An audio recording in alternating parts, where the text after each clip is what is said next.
Het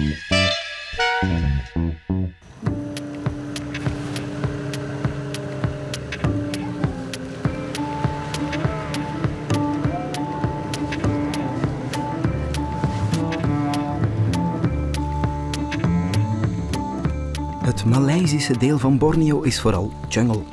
Echt veel eeuwenoude oerbossen vind je er niet meer, maar toch regenwoud zover de rugzak reikt.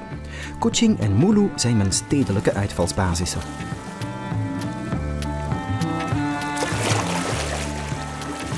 Ja, dit is nog echt, hè. Jungle, regenwoud, het regent trouwens, oerwoud, noem het hoe je het wil. Dit is nog echte natuur. En wij Europeanen vinden dan altijd dat de Maleisiërs, de derde wereld, hun regenwouden moeten beschermen. Dat is waar. Maar we vergeten altijd dat we zelf onze oerbossen helemaal hebben vernietigd. Nu, wat er ook van zij, dit is prachtig. En ik ga hier 2 dagen doortrekken op weg naar de pinnacles.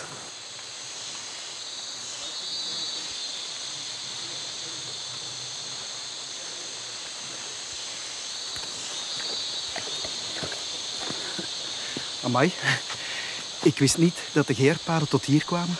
Volgens mij is dit geerpad A422 van Eindhoven tot Pinnacle.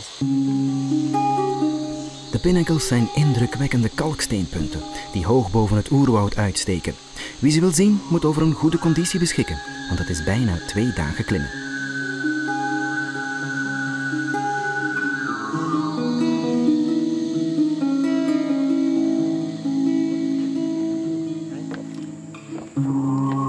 Terug naar Mulu.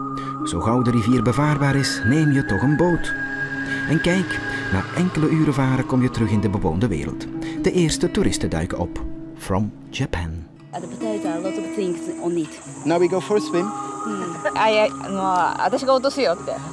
She said she will drop you in it. She will drop you from here in it. I will drop her. I'm strong. And mother. Oula. Yeah, she's a mother. Dit is nog vrij ongerept gebied. Oost-Maleisië is helemaal anders dan het wereldse Kuala Lumpur. Ongerepter, armer ook. Een kleinigheid kopen op het toeristische marktje zou je dan toch ook moeten doen. Ook al vind je het niet mooi.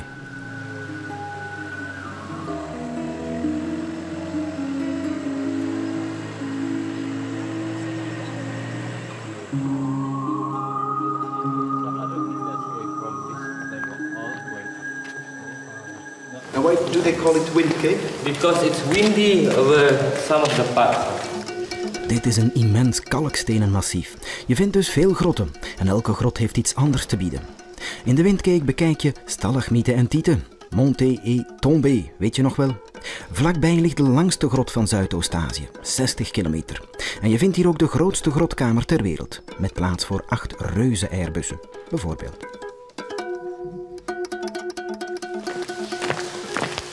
Look, roof opening. Yes. Which has happened more than 2 years ago. 200 years ago. Je hebt zo van die plekken waar alle toeristen samenkomen.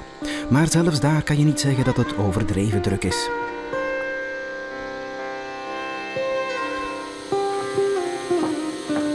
Wandelen door het regenwoud is vaak een drassige bedoeling. Om het natuurgebied te beschermen worden op de drukst bezochte plekken dan maar knuppelpaden aangelegd. Met leuning. Maar die raak je best niet aan. Het krioelt er van de beesten. Waaronder de vuurduizendpoot. Een bijzonder giftig kleinood. Aanraken is al prijs hebben.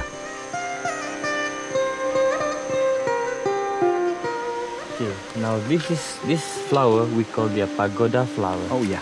Okay, it's look like. But for the leaf itself, it also can be made a medicine. Oh yeah. Okay, such a small baby, when the baby was a body hit, right? And then they take this leaf, they boil it, okay, for the baby to take the bath, and it's really cooling. De wandeling brengt me naar de Deer Cave. 2 kilometer lang, 100 meter hoog. Dit is de grootste grotdoorgang ter wereld. Naar de Deer Cave kom je niet voor de herten, ook niet voor de grot zelf, wel voor de miljoenen vleermuizen die er wonen.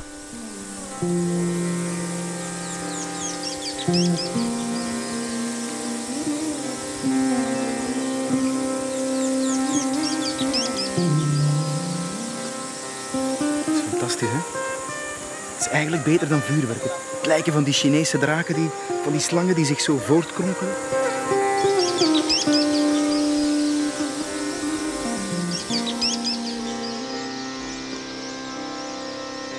Het luxe resort ligt midden in de jungle, op wandelafstand van de vleermuizengrot. En je kan er fietsen huren voor een origineel mountainbike-tochtje door de wildernis.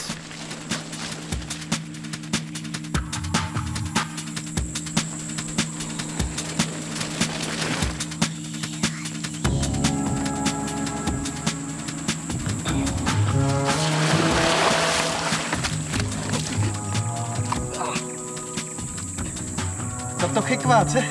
Het is het regenseizoen. Het zal er straks wel afspoelen. Reizen in dit deel van de wereld doe je per boot of met het vliegtuig. Ik land in de buurt van Kuching.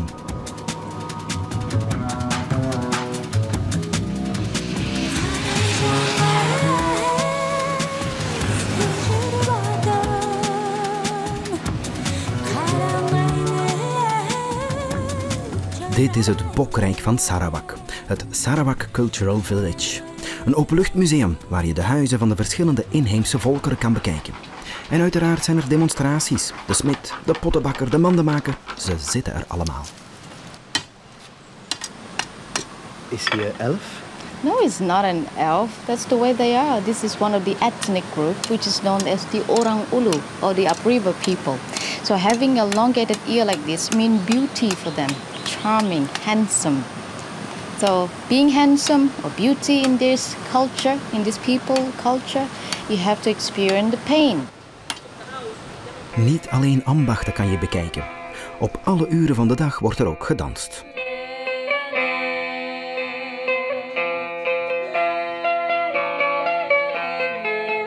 En toch is het goed om eerst dit kunstmatig dorp te bezoeken. Zo krijg je een idee van de rijkdom van dit land. En dan kan je op zoek naar de echte dorpen. Onderweg stoppen we in Serian. De versmarkt waar iedereen die binnen een straal van 200 kilometer woont elke week naartoe komt. Hier zou je alles moeten vinden. It's so strange. I don't see that many women wearing the veil. Here is, it depends on to the individual themselves. They're free to dress up like most of, as the way they like. But most of the Muslim elder lady or man, they put on the veils, yeah. And the Muslim man, they put on the songkok. But not everybody is a Muslim. But not everybody, of course, because this is a multiracial country. And different ethnic groups. There are about 24 different ethnic groups out here. And here itself, you can find mostly the Bidayu, known as the Land Daya. And you? I'm Iban, known as the Sea Daya. Most probably you heard it before, the well-known headhunter tribes. I have to work with you. Yes, you have to work with me. I'm going to show you more about our tribes. It's going to be more exciting. You're going to like it. Rona neemt me mee naar een echte longhouse. Eentje van de Iban, haar volk. Toeristen kunnen er overnachten, maar je moet dan wel een eindje willen stappen en een stukje willen varen. Ik wil wel, dus ik geraak er.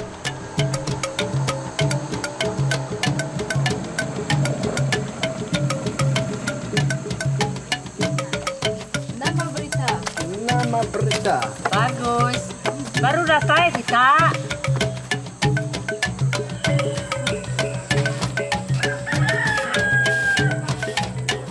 Nanti aku parahin ya, aku lah buat lah aku.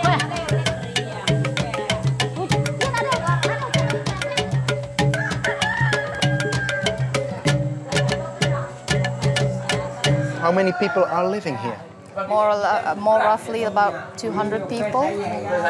And they all live together in this room? They all live together in the same roof, under the same roof, but different rooms. So each room means one family. They don't sleep here. This is just... They can sleep here. The men mostly sleep out here because in the olden days, the men have to sleep out here to protect the longhouse from the enemy, from approaching, because they had hunting still practice. So the woman and the children will sleep inside. So if the enemy coming, the men have to go and fight, have to defend the family. You think it will survive modern times? I hope it will survive because even though the children are studying abroad or even studying in the city, they still come back to the longhouse. They don't just abandon it.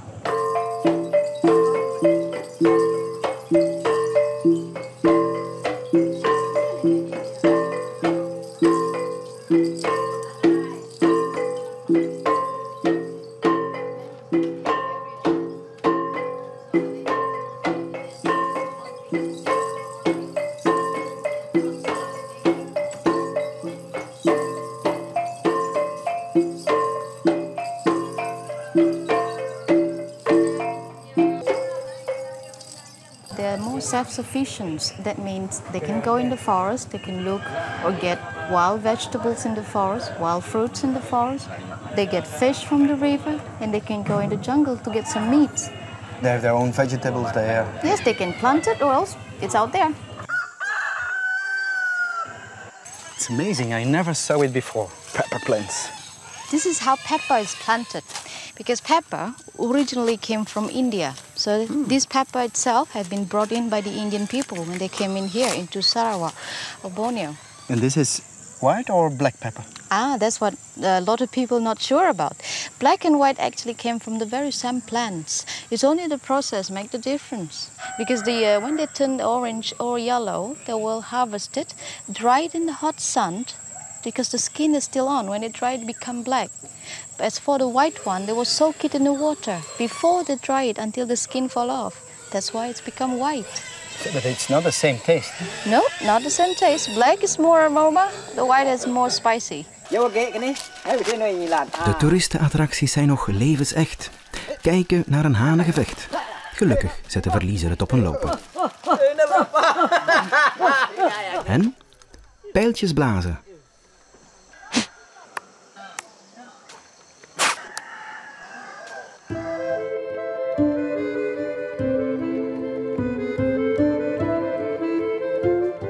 En dan de stad van Sarawak, Kuching.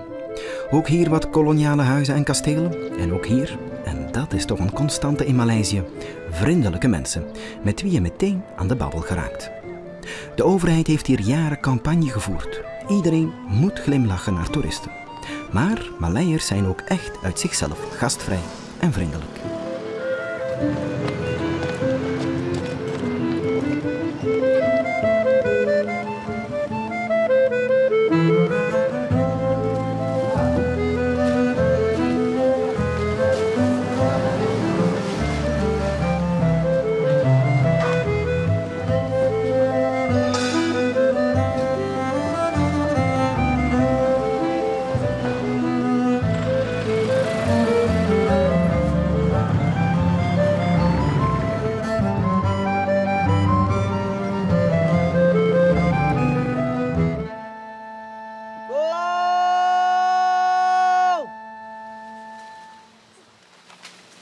Orang-oetans, mensapen.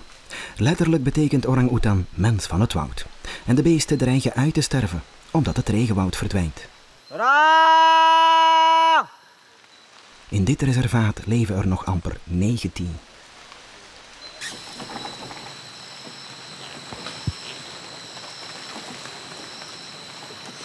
The World Wildlife Fund is saying within 30 years there will be no more orang-utans living in the forest. But you think they will disappear? I don't think so. No? No. What can we do to help them? That's why we do the rehabilitation center program for them to train them after they know how to survive in the jungle, and then we send them back to the natural habitats. And you think they will survive? Yes.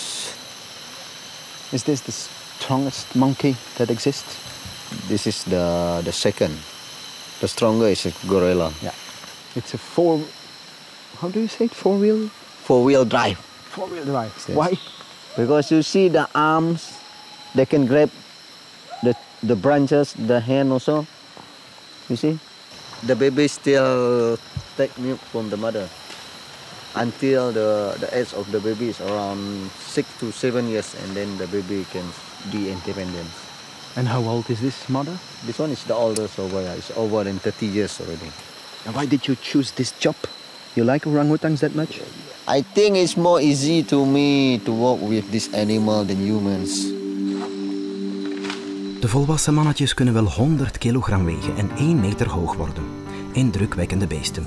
En toch luidt het Wereld Natuurfonds de alarmklok. Want als het regenwoud blijft verdwijnen, sterven ze uit. Ik trek me terug op het terras van het Holiday Inn Resort op de Damai Beach. Ja, tijdens het regenseizoen moet je profiteren van elke droge pauze.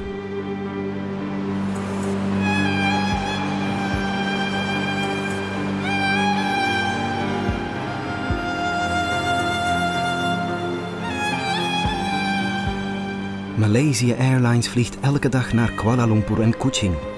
Zegt de natuur van Borneo je iets? Dan krijg je meer informatie van je reisagent of van de Maleisische toeristische dienst in Duitsland.